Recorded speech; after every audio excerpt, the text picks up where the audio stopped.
한국전쟁 당시 미군의 폭격으로 민간인들이 희생된 대표적인 사건이 노근리 사건이죠. 당시 여수시 안도 이하포에서도 비슷한 사건이 있었는데요. 하지만 특별법 제정으로 진상조사가 이루어진 노근리 사건과 다르게 여수 이하포 사건은 71년이 지난 지금도 정확한 사건 경위조차 파악하지 못하고 있습니다. 조희원 기자가 취재했습니다.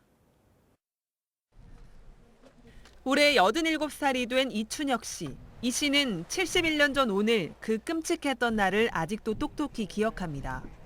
부산에서 출발한 피난선이 여수시 남면 안도리 이하포 포구에 잠시 정박해 있을 때였습니다.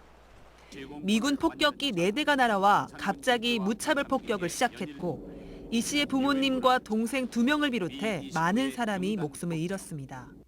한 번 폭격하고 갔다가 조금 있다 또 2차 와서 폭격했어요.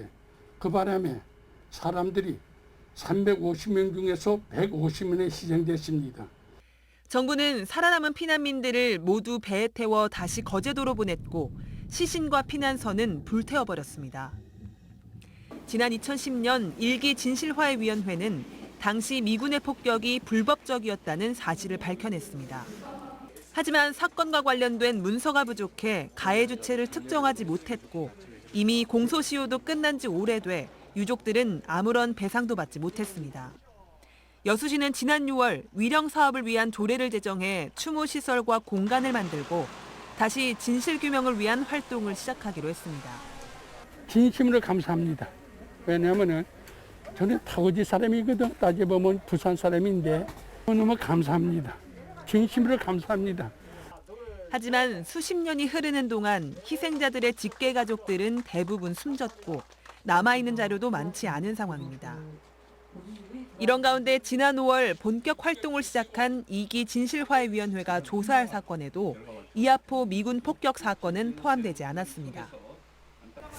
이것은 우리가 국가의 폭력인데 이 억울하게 죽은 그 국민에 대한 한을 좀 풀어줘야 된다. 우리 정부는 미국의 책임을 좀 물었으면 좋겠습니다. 이하포 포구의 바다 밑에는 지금도 71년 전 희생자들의 아픔을 간직한 피난선이 잠들어 있습니다. MBC 뉴스 조희원입니다.